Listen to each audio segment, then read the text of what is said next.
नमो वरदता सिद्धार्थ नमो वज्राय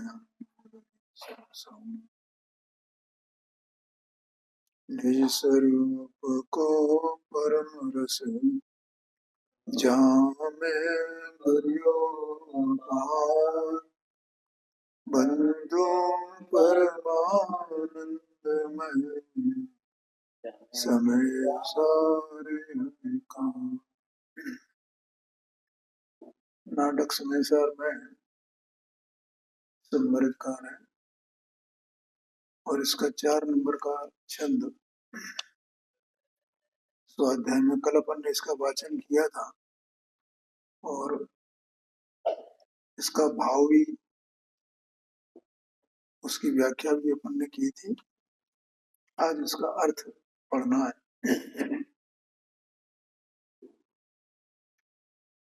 124 page पर जब कभी यह जीव पदार्थ मौका पाकर मिथ्यात्व नष्ट करता है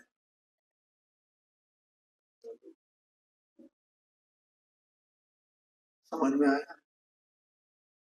और वो मौका माने वो कालनकदी ये सब जितने सब जीव हैं जैसे अपन भी यहाँ तक आए हैं तो यहाँ कौन आया है? देह मन वाणी तो जड़ है अचेतन है।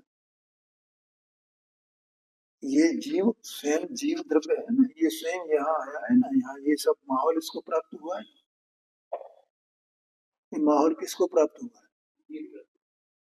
तो ये तो अचेतन है, जड़ है। ठीक है, तो इसको कोई ये मौका प्राप्त हुआ है मोक्ष प्राप्त करने का? नहीं, इसको कुछ नहीं प्राप्त हुआ।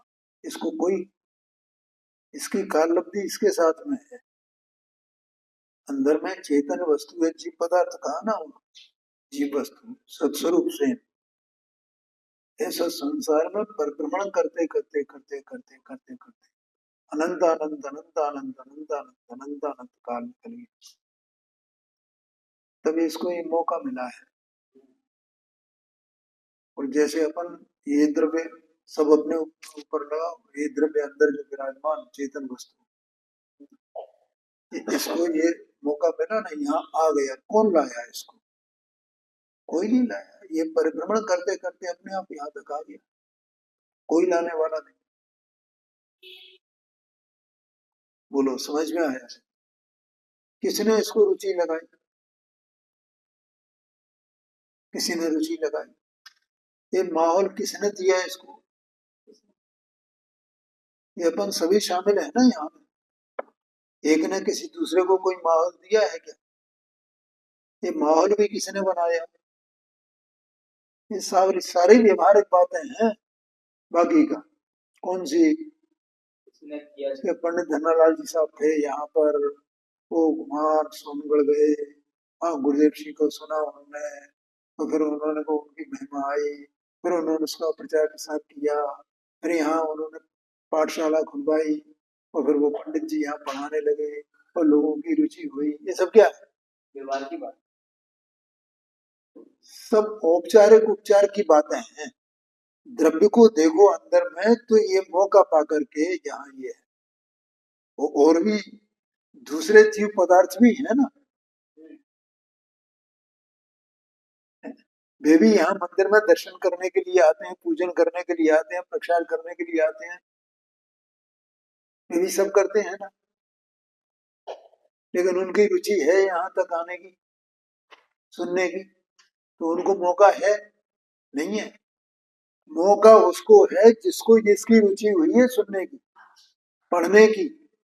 कैसे भी सुने, कहीं भी सुने, कुछ भी पढ़े, जिनवाणी की रुचि होना चाहिए उसकी।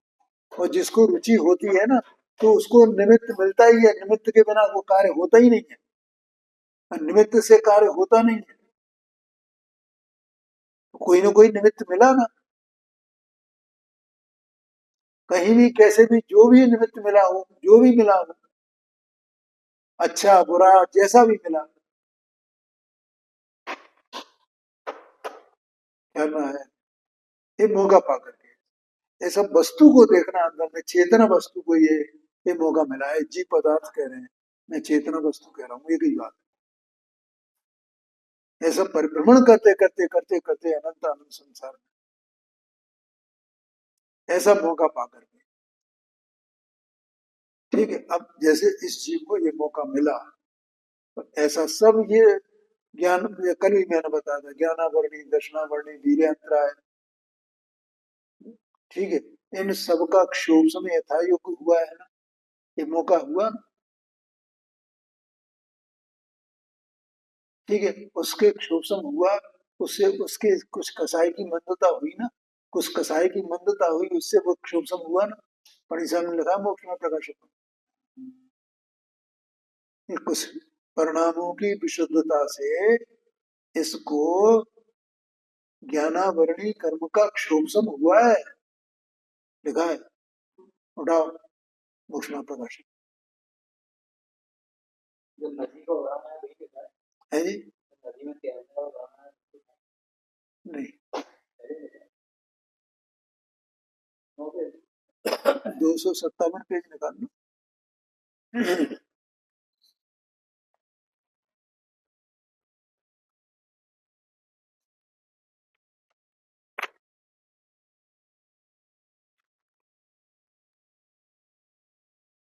सम्यक स्वरूप मिथ्या दृष्टि का प्रकरण, दूसरी लाइन है, कोई मंद कसाय आदि का कारण पाकर, लिखा है,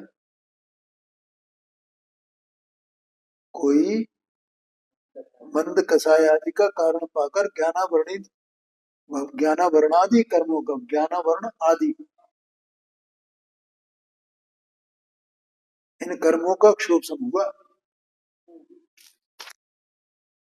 जिससे तत्व विचार करने की शक्ति हुई। क्या कहा, कोई मंद कसाय का कारण पाकर, ये मौका मिलना है इसको, ये काल आना, अवसर आना, मौका पाकर के, ये आशय है भैया। कोई विशेष बात हुई है,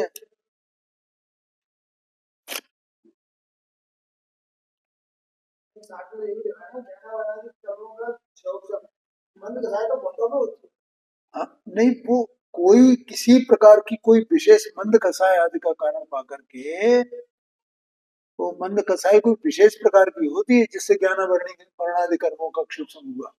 ज्ञानावरणी, दर्शनावरणी और वीर्यांतरा, तीन खास तौर पर, मतलब अगर यहाँ पे आ रहे हैं तो ये सारे वो मिले, बिल्कुल मिले हैं, बिल्कुल मिले हैं। वो सब अपने आप चल रहा है, और उपयोग करे क्या नहीं करे ऐसा नहीं है, वो उपयोग कर ही रहा है। ये सम्यक स्वरूप मिथ्या दृष्टि वाली बात है। आप सब बिल्कुल निश्चित रूप से, गारंटी से, आपका विपरीत अभिप्राय जो है ना, अभी है, विपरीत अभिनिवेश है अभी सब, हम सब का, ठीक है। लेकिन यहाँ जो हम जिनवाणी पढ़ते हैं, तो हमें किसी का एकांत व्यवहाराभासी, निश्चयभासी है, हमको दो बातें समझ में आती है ना, तो वैसी स्थिति तो नहीं है ना अपनी। ये तत्व का मंद कसाय आदि का कारण पा करके ऐसा विशोषण हुआ है ज्ञान आवरण आदि कर्मों का। और भले ही अपनी ये पूरा कुछ भी समझ में नहीं आता हो, तो भी इसकी रुचि जो हुई है वो बहुत बड़ी बात है। तत्प्रति, हाँ हाँ, ये बात, हाँ कर रहा है, हाँ पाड़ रहा है, ये बहुत बड़ी बात है भैया। देखो, जैसे बड़े बड़े विद्वानों के व्याख्यान होते हैं, पंचकल्याणक वगैरह होता, हजारों जीव होते हैं वहां, या गुरुदेव जी का जो नित्य प्रति व्याख्यान वहां चलता था सोनगढ़ में, इतने जीव नाम सुन सुन करके आते थे सब,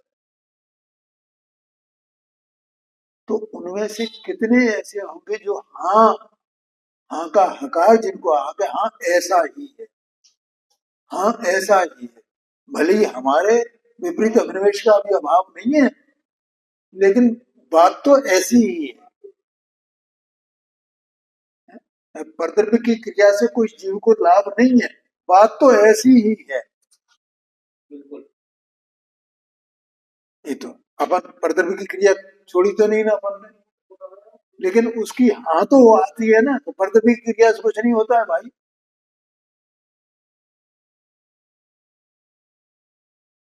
क्या है, परद्रव्य की क्रिया कैसे करेगी, क्या करे, देह मन वाणी इसलिए पूरी जड़ की क्रिया कैसे करे, करते कर ही नहीं सकता है, जीव कर नहीं सकता है। मैं अभी पूछ रहा था ना कितने मसाले पड़ते हैं उसमें, एक सब्जी में, एक सब्जी बनती है ना, सब्जी में कितने मसाले पड़ते हैं, तो अभी 10 11 12 बनने सोचा था। कोई मतलब मुझे मतलब काम नहीं कर रहा। हाँ हाँ, तो हर एक मसाला अपना अपना कार्य कर रहा है ना।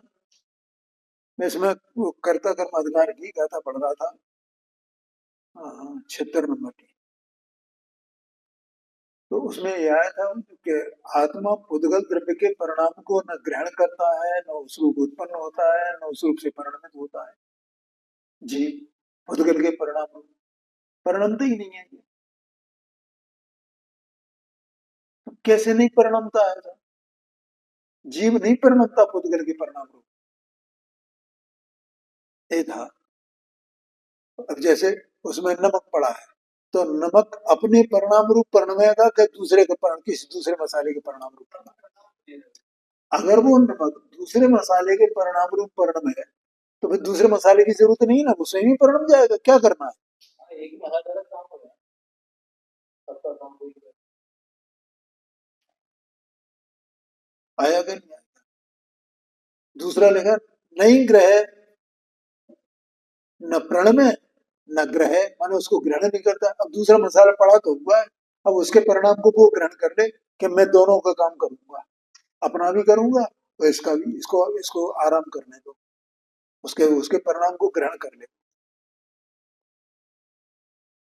और तीसरा रहेगा न उपजे, तो उत्पन्न ही नहीं होता है।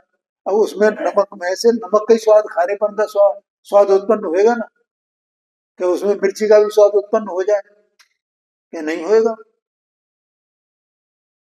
तीन बातें देखिए, नहीं न प्रण में न ग्रह न उपजे। हाँ जी हाँ जी हाँ जी, वाह वाह वाह, बहुत बढ़िया बहुत बढ़िया, वाह वाह, बहुत अच्छी बात है, बहुत अच्छी बात है, वाह, आना चाहिए, बहुत शांत है, बहुत शांत है, बहुत अच्छी बात है। हाँ नहीं चल रहा तो अभ्यास नहीं नहीं नहीं, बहुत बढ़िया बात है, बहुत अच्छी बात है, समझ गए ना। तो वो अब एक मसाला वो किसी को ग्रहण नहीं करता, किसी को परिणमन, किसी रूप से परिणमन नहीं करता, किसी को रूप से उत्पन्न नहीं होता अन्य मसाले रूप से। तो ये जीता जागता पूरा चेतना स्वभाव ये जो द्रव्य है, ये पुद्गल द्रव्य के परिणाम रूप कैसे परिणमन करे, कैसे उपजे, कैसे ग्रहण करे उसे, कैसे हो सकता है। तो ये परद्रव्य की क्रिया वो कर सकता है, ये अपने कार्य को करे, अपने कार्य रूप परिणाम है, अपने परिणाम को ग्रहण करे, अपने परिणाम रूप से उत्पन्न होए, क्या पुद्गल के कार्य से उत्पन्न हो, ये कर ही नहीं सकता है। जब कर ही नहीं सकता है तो उससे लाभ कैसे हो सकता है भाई, कौन सा लाभ इसमें उसमें आएगा, लाभ इसको, ये उसके लाभ को ग्रहण करेगा, कैसे करेगा। तो ये जो बातें हैं इनमें जीव को हाँ तो आ रही है ना, कि हाँ वास्तव में ऐसा ही है, भले ही अपनी दृष्टि अभी वैसी नहीं हुई है, लेकिन हाँ आना ये हमारे भवितव्य की निशानी है। जैसे कि मनुष्य अपन मनुष्य हैं और ये ग्रह हैं, तो ग्रह ऐसा बोलते हैं ग्रह मानव जीवन पर प्रभाव डाल नहीं डाल सकते, अरे कोई किसी पर प्रभाव नहीं डाल रहा भैया। उसको वो थोड़ा डाल सकते हैं। अरे अभी अभी तो इतनी बड़ी बात कह दी, अब क्या क्या खुलासा चाहिए आप। ये वो परद्रव हो गया और मन की परद्रव हो गया, कर ही नहीं सकता। ये बेकार की बात है, वो स्वयं मोक्ष मार्ग में इनका क्या प्रयोजन है।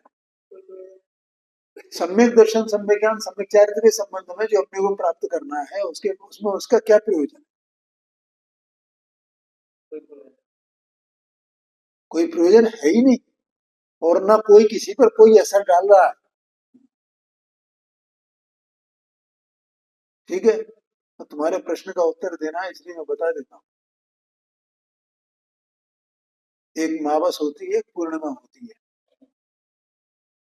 ठीक है, तो पूर्णिमा अमावस को समुद्र में क्या होता है?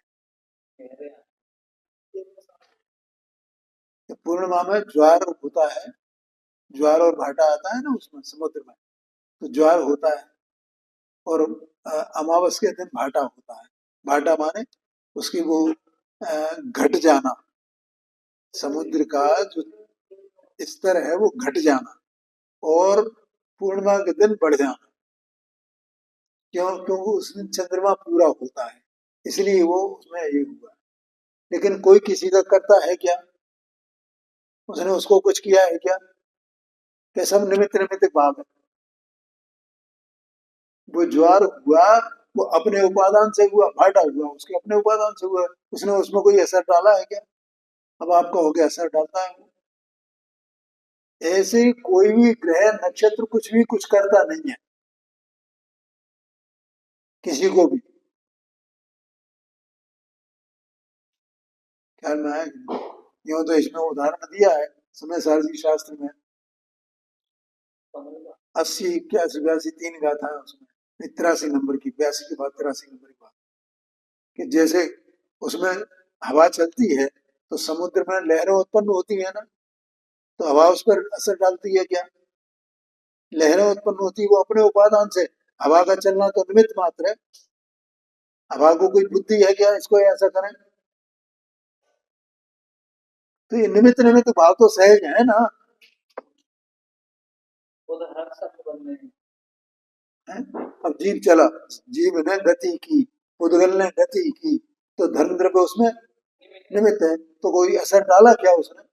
अगर वो असर डालता है तो फिर वो भी डाल रहा है, और वो नहीं डालता है तो वो भी नहीं डालता है। समझ गए? ये बात है, ये अपने हित की बात है, ऐसा समझना कि कोई कुछ नहीं कर रहा। ठीक है, हाँ, अब अपन उसी विषय पर आते हैं, काल को पाकर। तो इसका मतलब यह है कि हमें सब ये मौका मिल गया है, और हम निरंतर यहाँ जो सुबह शाम बैठते हैं तो क्या कर रहे हैं यहाँ पे? पता है क्या करते हैं? जैसे हम स्वाध्याय करते हैं, ये करते हैं, करते हैं। अब इसको यहाँ ये जो विषय चल रहा है उसके विषय के परिप्रेक्ष्य में अपन देखें उसको, तो अपन क्या कर रहे हैं? ये जीव भेद विज्ञान का अभ्यास कर रहा है। हर एक जीव जो जिनको रुचि है, जो ये सुन रहे हैं, कान में पड़ रही है बात, वो हर जीव अपने अपने उपादान से भेद विज्ञान का अभ्यास कर रहा है, बस भिन्नता के ज्ञान, स्वद्रव्य पर द्रव्य। भले ये भी अज्ञान हो, लेकिन उसको चिंतन तो हो रहा है ना, विचार तो हो रहा है, ज्ञान में अभ्यास हो रहा है कि नहीं हो रहा है? नहीं तो काहे के लिए बैठे? अपन ज्ञान स्वरूप वस्तु है ना। क्या क्या हो क्या रहा है? हो क्या रहा है? ये जो द्रव्य मौजूद है उसमें इसके निमित्त से ज्ञान में भेद का, पदार्थों के भेद का, भिन्नता का ज्ञान का अभ्यास चल रहा है। और यही अभ्यास चलते चलते अब अपने सब पुरुषार्थ, हम इसका ये जीव कितना टाइम उसमें लगाता है, कितना चिंतन करता है, कितनी इसकी शक्ति है, इस पर निर्भर करता है ना। कैसा इसका क्षोभ है, कितनी शक्ति है उस क्षोभ की, कितनी रुचि है, कितनी प्रबलता है रुचि की, ये सब इसके अपने उपादान से है। कोई परदर पे कोई कुछ करने वाला नहीं है, न कोई यहाँ पंडित कुछ करने वाला है, न ये शास्त्र कुछ करने वाले, अपनी रुचि करने वाले, अपनी रुचि काम करने वाली है बस। ये समझ, ठीक है। तो अपन ये काम कर रहे हैं, अब ये करते करते करते करते ज्ञान का अभ्यास करते करते करते करते इसे वास्तव में भेद ज्ञान हो जाए, और होएगा ही एक दिन, गारंटी से। तत्प्रति प्रीति चित्ते नेन वार्ता पेश होता, ये मौका मिल गया, मौका आ गया, ठीक है, ठीक है। लेकिन मौका वास्तव में तो आ तो अभी से गया है, लेकिन वो मौका उस दिन कहा जाएगा जिस दिन वास्तव में भेद विज्ञान हो गया। हाँ जी, हाँ जी, हाँ, ये मौका पा करके इसने भेद विज्ञान कर लिया। और ये जो मैंने अवसर मिला है ना जीव को यहाँ अभी वर्तमान में, ये अवसर अकारथ जाने वाला नहीं है, गारंटी से। ये तो बिल्कुल ज्ञानियों ने गारंटी दी है, ये समझ लो। भले ही एक भक्त को भले ही लगे, लेकिन गारंटी से इसके जीव को भेद विज्ञान होने वाला है, ऐसा समझना। देखो क्या कहा है यहाँ पर, मौका पाकर मिथ्यात्व नष्ट करता है, विपरीत अभिनिवेश को वमन कर देता है, छोड़ देता है। ठीक है, जितने विपरीत अभिप्राय हैं इसके, जो भी है, और विपरीत अभिप्राय वास्तव में तो एक ही प्रकार का है वो, ठीक है। हाँ हाँ, और उसको चार प्रकार से कहा भी जाता है। परद्रव्य में अहम बुद्धि है, कर्ता बुद्धि है, स्वामित्व बुद्धि है, भोक्ता बुद्धि है, ठीक है। स्वस्वामी संबंध मानता है, परद्रव्य पर अपना अधिकार मानता है, मैं इसको ऊपर नमन करा सकता हूँ, और फिर इसी के ये क्रिया से मुझे लाभ है, ये एक क्रिया करूं तो ऐसा होगा, ये क्रिया करूं तो ऐसा होगा, ये अपने कल्पना है, ये मिथ्या नहीं कल्पना है, करता रहता है, ये समझ लेना। मौका पाकर मिथ्यात्व को नष्ट करता है, तो मिथ्यात्व को छोड़ देता है, गमन कर देता है, और सम्यक्त्व स्वरूप जल की धारा में बहकर ज्ञान गुण के प्रकाश में ऊपर को चलता है, माने आगे बढ़ता है। ख्याल में आया ना, नीचे नहीं जाता है, ऊपर को जाता है। मतलब आप ये समझ लीजिए, ज्ञानियों ने अपने को, अपन जो अभ्यासी जीव है ना, एक गारंटी दे दी है, समझ लेना भैया, कि अब अपन संगी पंचेंद्री से नीचे तो नहीं जाएंगे। ये तो वास्तव में मैं भी कह सकता हूं इस बात को, जिनकी इसकी रुचि हुई है वे संगी पंचेंद्री से नीचे नहीं जाने वाले, गारंटी से।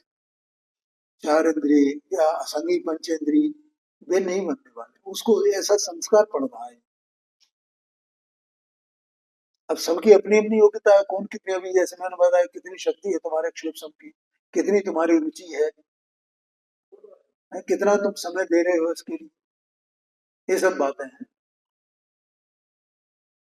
तो इसलिए अब वो उसके अनुसार चलेगा, तो ये तो बिल्कुल गारंटी है कि संगी पंचेंद्री से नीचे नहीं जा रहे, एक बात।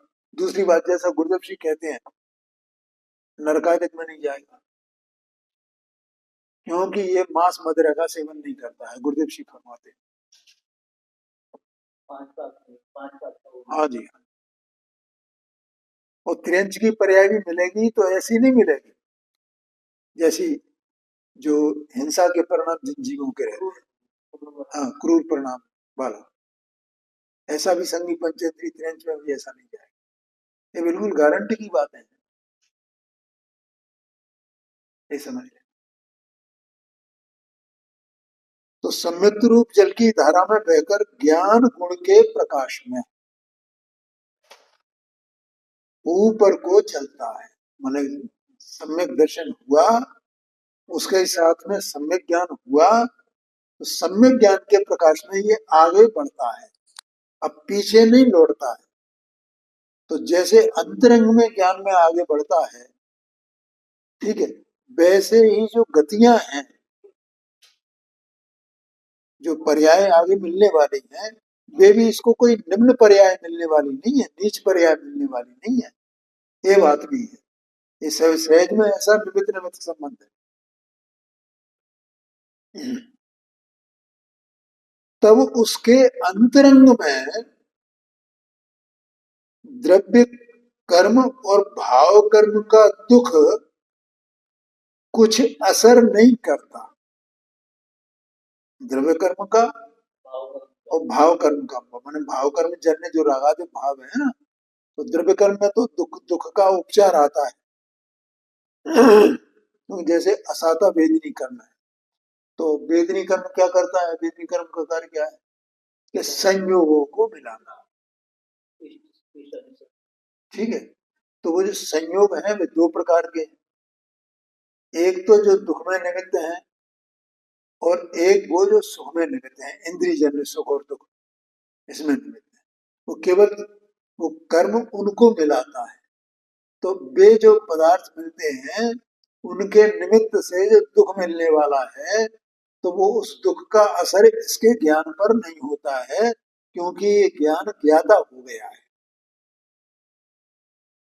ठीक है, और दूसरा भाव कर्म माने जो राग जितना रहा शेष, तो वो राग जितना परिणति में जीव की में है वो सब दुख रूप ही है ना, चाहे अशुभ रूप हो चाहे शुभ रूप हो।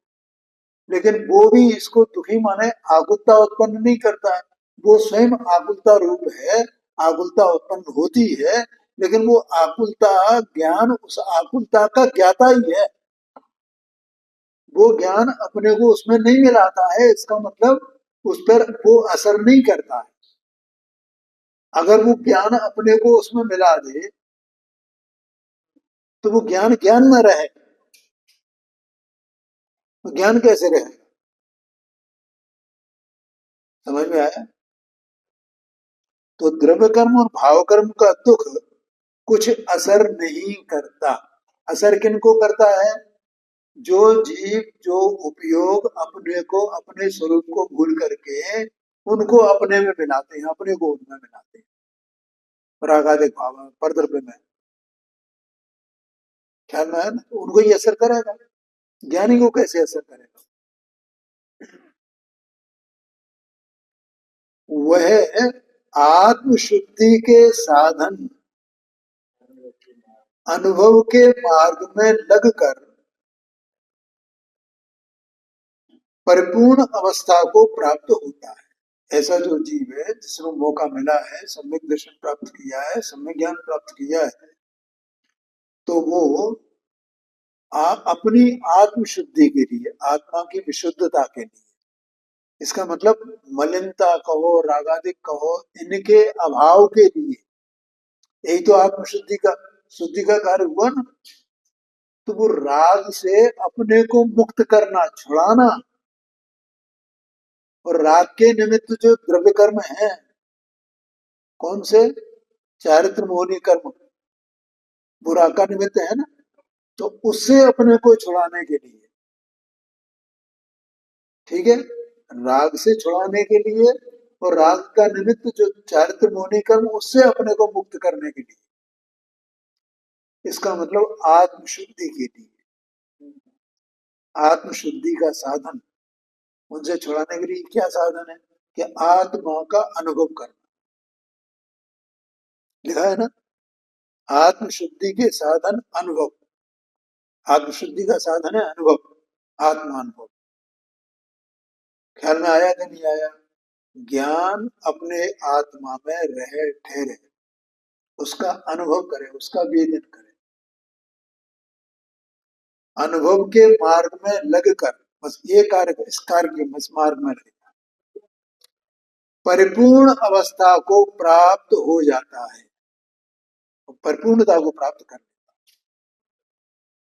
ठीक है, अनुभव के मार्ग में लगकर माने चौथे गुण स्थान से पांचवा गुण स्थान हुआ, पांचवें गुण स्थान से मुनि दशा हुई, मुनि दशा से फिर वो शब्द श्रेणी आरोहण किया और फिर वो केवल ज्ञान प्राप्त किया। ये मार्ग है,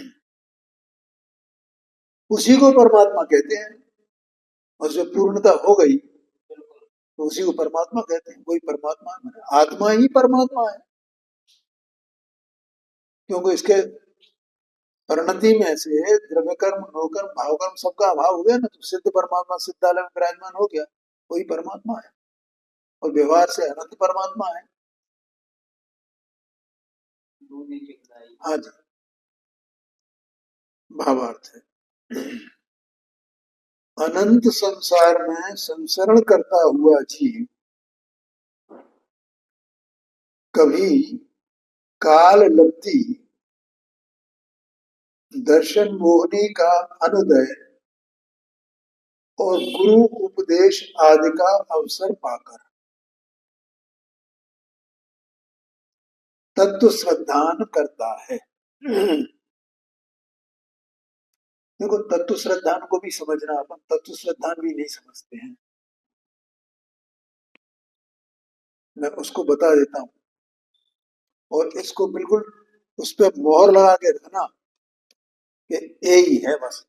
तत्व श्रद्धान का अर्थ यही है और दूसरा नहीं है। उसको बार बार याद करना, ये तत्व श्रद्धान क्या है।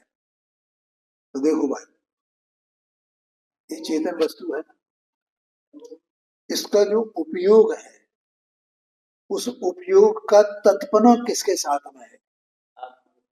क्योंकि जहां उपयोग है तो उपयोग के साथ में बहुत सी चीजें हैं। देह है, इंद्रियां हैं, कर्म है, राग है, और बाहर में ये अनंत अनंत अन्य पदार्थ भी है। ठीक है, तो इस उपयोग का तत्पना किसके साथ में है भैया? क्यों भैया, बोलो भैया, बताओ। आत्मा के साथ तत्पना है उसका, और बाकी के साथ में, बाकी के साथ में तत्पना है। बोलो, समझ में आया ना?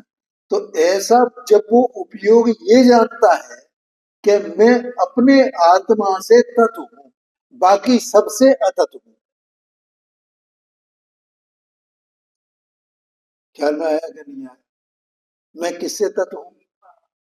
अपने आत्मा से। क्योंकि मैं आत्मा का हूं, आत्मा मेरा है और बाकी कोई मेरा नहीं। ऐसा जिसने जाना, ठीक है, तो वो जानेगा कब? जब आत्मा में आएगा। ये मेरे कहने से या शास्त्र में लिखा है इसलिए नहीं। इसका नाम वास्तव में निश्चय से तत्व श्रद्धान इसका नाम है। और उसी समय, जिस समय वो ऐसा जानता है, तो उसको ये निर्णय हो जाता है कि मेरा तत्पना इसके साथ में है। तो ये बस वही तो, इसी का नाम तो तत्व है ना, तत्पना। तत्व, तो तत्व का तत्पने का श्रद्धान। तो अपन पहले तो अपने तत्पने का श्रद्धान करेगा ना, और श्रद्धान करने वाला उपयोग ही है ना, दूसरा तो कोई है नहीं ना। तो उस उपयोग ने ये निर्णय किया, ये श्रद्धान किया कि मेरा तत्पना मेरे आत्मा के साथ में है। तो इसका मतलब उसने आत्मा को जान लिया। आत्मा को जाने बिना अपने वो उपयोग अपने ज्ञान में अपने आत्मा के साथ एक में हुए बिना उसको तत्व श्रद्धान नहीं हो सकता। ठीक है, और जब ही उसको तत्व श्रद्धान हुआ तभी सम्यक ज्ञान हुआ ना। तो सम्यक ज्ञान में सारे पदार्थ कौन कौन किस किस का कौन किस किस के साथ में तत्पना है। जैसा मेरा तत्पना मेरे साथ में है, तो अन्य का राग का किसके साथ में तत्पना है, देह का किसके साथ में तत्पना है, इंद्रियों का किसके साथ में तत्पना है, उस सबको जानेगा कि नहीं जानेगा वो अपने सम्यक ज्ञान है? ऐसा सबको जानेगा वो, किसका किसके साथ में तत्पना है। तो इसका नाम तत्व श्रद्धान है। इसलिए मौका पाकर के उसे वो तत्व श्रद्धान करता है। उसमें विपरीत अभिनिवेश का अभाव है। इसका नाम सम्यक दर्शन है। तो उसने अपने तत्व को पहचान लिया, बुद्धि रखते हुए समझा। बस इसलिए मैंने कहा इसको मोहर लगा के रखना, ये तत्व श्रद्धान का अर्थ ये होता है। आप बहुत शास्त्र पढ़ोगे आप, और सत्य माने तत्वार्थ श्रद्धान सम्यक दर्शन, तत्वार्थ श्रद्धान सम्यक दर्शन, तत्व सात होते हैं, जीव जीवा श्रवण समन जरा मोक्ष है। और लोग ऐसे मानते हैं बस हमने ये चीज सीख लिया, ये जान लिया ना, हमें तत्व श्रद्धान हो गया। हम तो जानते हैं सात तत्व। नहीं, ये तो सब माने बैठे हैं सब। अब हमसे सम्यक दृष्टि है, हम तो सम्यक दृष्टि है, हमें देवगुरु शास्त्र का श्रद्धा है, हम अन्य देवगुरु शास्त्र को नहीं मानते हैं ना, हमें तत्व श्रद्धा है। हाँ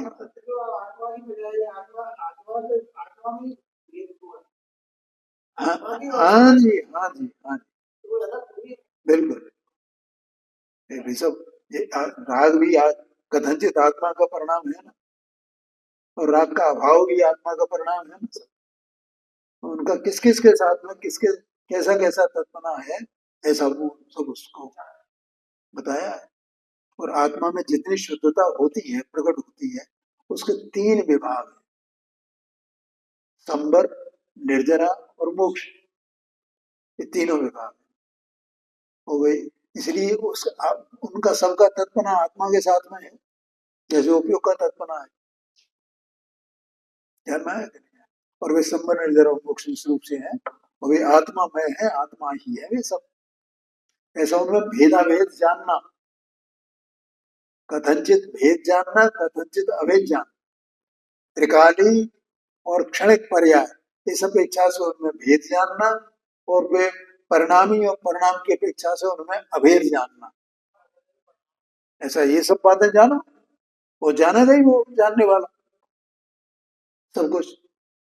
लेकिन रागादिक भाव जैसे संबर, निजरा, मोक्ष है, वैसे रागादिक भाव आत्मा के नहीं है, तो भी आत्मा परिणमता है, वो कथनचित आत्मा का ही परिणाम है, सर्वथा परद्रव्य का परिणाम नहीं है। लेकिन परद्रव्य के निमित्त से होता है, इसलिए परद्रव्य का कहा जाता है, ऐसा भी है। तो ऐसा सब पूरा का पूरा जैसा है वैसा का वैसा जाने, इसका नाम तत्व श्रद्धा है। ये इसको इसलिए व्यवहार कहा जाता है, ये सब व्यवहार की बात है ना। ऐसा तत्व श्रद्धा,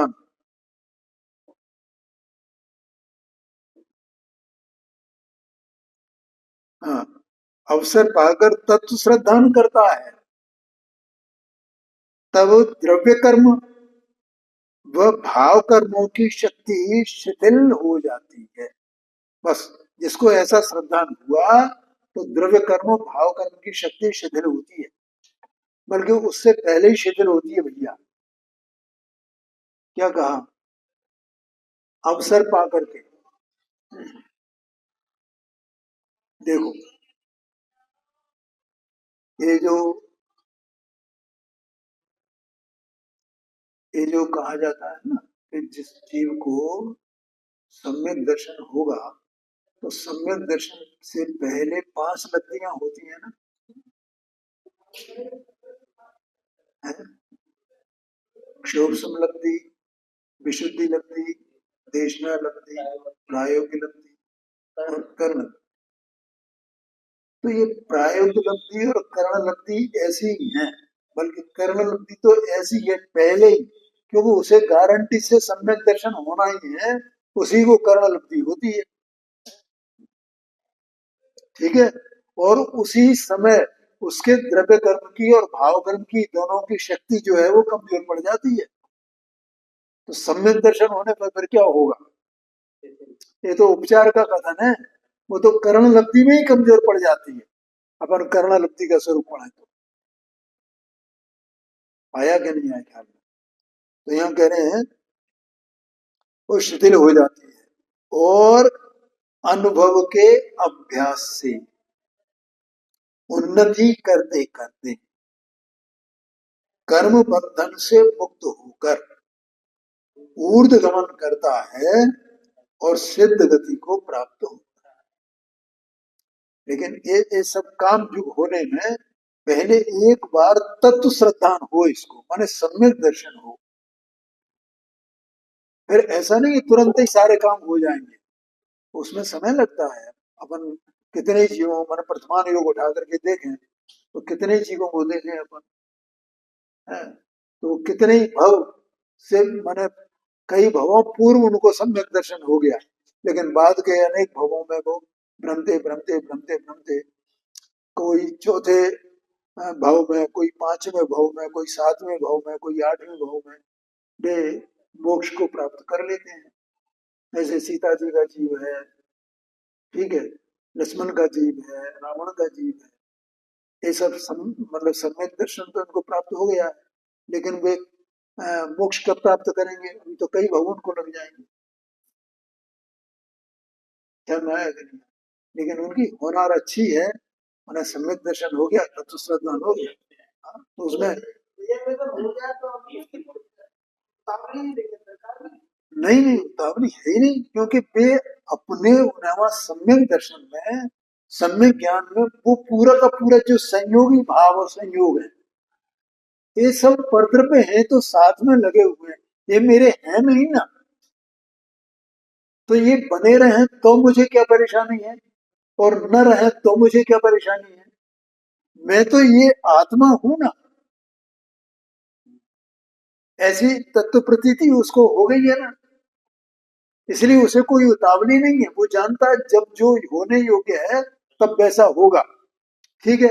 और जैसे मेरे परिणाम हो रहे हैं वैसे उनको भी, उनका भी ज्ञाता है, वो परिणामों को भी बदल नहीं सकता है, अपने परिणामों को बदलने का कोई विकल्प ही नहीं है उसे, वो ज्ञान है। बोलो समझ में आया? ऐसा कहते हैं, अर्थात सिद्ध गति को प्राप्त होता है। अब सम्यक दृष्टि की महिमा यहाँ कहते हैं, जो ऐसा जिसको सम्यक दर्शन हो जाता है तो उसकी महिमा कैसी है। तो अपन इसका पाठ करते हैं पहले। भेद मिथ्यात सुभेद मारस भेद विज्ञान कला जिन पाई, जो अपनी महिमा अवधार त्याग करे सोने पराई, उदत रीत बुरी जिन के घट उद निरंतर ज्योत सवाई, मत मान सुबह समा लगे तिन कौन सुबह सुबह काय। क्या बढ़िया, कैसी शानदार छंद उन्होंने बनाए। देखो, भेद मिथ्यात्व सुभेद महारस, मिथ्यात्व का भेदन कर दिया है, मिथ्यात्व का जो जाल था उसको तोड़ फोड़ नष्ट भ्रष्ट कर दिया, और वेद महारस माने अपने अतीन्द्रिय आनंद के रस का भेदन किया है, निराकुलता का रस, और वही सबसे बड़ा रस दुनिया में है, और वही रस एक रस है, बाकी और कोई रस है ही नहीं। क्या कहा? शायद मोक्ष में प्रकाशक में ये बात आई है, कहीं आई है कि रस तो एक ही है, और वो आत्मा का अतीन्द्रिय आनंद का रस है, बाकी तो सब जड़ है ना, वे अचेतन है ना। पुद्गल का जो रस कहा जाता है वो तो स्पर्श रस गंध वर्ण, ऐसा स्पर्श रस गंध वर्ण ऐसा कहा था, तो जैसा स्पर्श है गंध है वर्ण है वैसे ही रस है, वो तो पुद्गल का है जो है अचेतन, वो काय का रस है, वो कोई रस नहीं है, रस तो अतीन्द्रिय आनंद का है, इसलिए वो रसों में महारस, ठीक है। और दूसरे वो उसके काय के वो 9 प्रकार के रस जो कहे जाते हैं, हाँ, श्रृंगार रस, हास्य रस, बीभत्स रस, और कौन कौन से होते हैं, वीर रस, ऐसा करके है ना साहित्य के, तो वे भी कोई रस नहीं है, वे भी सब विकारी परिणाम है, उनमें कायदा रस है, एक शांति रस होता है, लेकिन शांति कौन सी? वास्तव में निराकुलता जो है कोई शांति है, निराकुलता वो आत्मा के आश्रय जो होती है उसके बिना होती नहीं, वो वही महारस है। तो वेद महारस भेद विज्ञान कला जिन पाई, जिन्होंने भेद विज्ञान की कला प्राप्त की है, कला माने वो जो संविज्ञान प्रकट हो गया ना, तो उसमें सब झलकता है ज्यों का त्यों, तो वो ज्ञान किसी भी भाव को अपने में कभी भी मिला नहीं सकता है, और उसे बार बार याद भी नहीं करना पड़ता है। क्या कहा? वो तो उसमें प्रकाशित है बस, उसे याद नहीं करना पड़ता कि नहीं नहीं ये मैं नहीं हूं, कि मैं ये नहीं हूं, है ऐसा ऐसा याद नहीं करना पड़ता, वो तो प्रकाशित है उसमें, और बाहर से ऊपर ऊपर से सारे कार्य चलते रहते हैं, सारे विकल्प चलते रहते हैं कर्म के उदय अनुसार, ऐसा लिखा अपने सामने इसमें। पुरुषार्थ सिद्ध उपाय में और मोक्ष में प्रकाश शक्ति में भी है। वो रहस्यपूर्ण चिट्ठी में मुनीम का उदाहरण दिया है ना उसमें। हाँ जी, हाँ जी। तो वो बार बार याद नहीं करना पड़ता उसे। और पुरुषार्थ सिद्ध उपाय में 30 नंबर का है, कौन सा है वो, 22 नंबर की है गाथा, उसकी टीका में दिया उन्होंने। तो उसे बार बार याद नहीं करना पड़ता है ये मेरा नहीं है, ये मेरा। बार बार से ऊपर ऊपर से मेरा मेरा करता दिखाई दे, ठीक है। हाँ हाँ जी। शोक रोग सब सब सब ये सब होते हैं, योगोवन प्रथमा ने वो उठा करके देख। लेकिन फिर भी वो ज्ञान कला उठ गई है, प्रकट हो गई है बस। और वो भेद विज्ञान उसे हो गया, वो तो अंदर पड़ा हुआ उस ज्ञान में। भिन्नता का ज्ञान, भिन्नता का ज्ञान, उसी सम्यक ज्ञान को ही भिन्नता का ज्ञान कहते हैं, क्योंकि वो किसी प्रभाव को अपने में मिलाता ही नहीं है, भिन्न ही जानता है। भेद विज्ञान कला जिन पाई, जो अपनी महिमा अवधारक, ऐसे जिन्हें अपनी महिमा, अपने द्रव्य त्रिकाली परंपरा में भाव की महिमा, कि मैं ये हूं बस और मैं कुछ नहीं हूं, और उसे वे नहीं छोड़ते हैं, उसमें अपनापन नहीं छोड़ते हैं। भेद विज्ञान कला न दिपाई, जो अपनी महिमा अवधारक त्याग करें और सोच पर आए। दूसरे पराय पदार्थों में जो सोच थी, पार्टनरशिप थी अनाज से, वो छोड़ दी। न राग मेरा, न देह मेरी, कुछ भी, न कर्म मेरा, कुछ भी नहीं। कोई स्त्री पुत्रादिक ये सब कोई भी मेरे नहीं है, ऐसा वो जानता है ज्ञान। ये सब कर्मोदय जन्य है, और ये तो चारित्र मोहनी कर्म का उदय है कि तत्संबंधी अपनेपन का विकल्प रहता है वहां। वैसी जिम्मेदारियां महसूस करता है, वो अनुभव करता है। ये सब राग की बातें हैं, वो अनुभव करना माने राग, राग करना वहां सब राग का खेल है उसमें। ये मेरी स्त्री है, ये मेरा पुत्र है, ये मेरा भाई है। देखो अपन प्रतिमा ने उठा करके रामचंद्र जी की दशा क्या हुई, 6 महीने तक भाई से कितना प्रेम, क्या था वो, सब राग की दशा है? और रोजाना उसको नहाए धुआए, ये करें वो करें। है, ये उठता ही नहीं है, सोता ही रहता है, ये उठता ही नहीं है। तो त्याग करें और सोच पर आई, तो किसने त्याग किया? वो ज्ञान में। वो ज्ञान ही तो आत्मा है ना, वो ज्ञान ही वो जानता है, वो ज्ञान ही जानता है मैं तो यही हूं ना बस। उद्दत रीत फुरी जिनके घट, अब उद्दत माने निरंतर उसे प्रयत्न है उसका, होत निरंतर ज्योति समाई। उसकी जो भेद विज्ञान की ज्योति है, वो निरंतर बढ़ती जाती है। ते मतिमान सुवर्ण समान, लगे तिनको न सुभाषु खाई। बे बुद्धिमान, मतिमान मन बुद्धिमान, सोने के समान है। समझ गए? जैसे सोने में काई नहीं लगती है, ऐसे इनको शुभाशुभ भाव हुए, लेकिन उनको शुभाशुभ भाव के कारण बंध नहीं होता है। ये कहा है, कहना है ना, समय हो गया, आगे चर्चा कल करेंगे।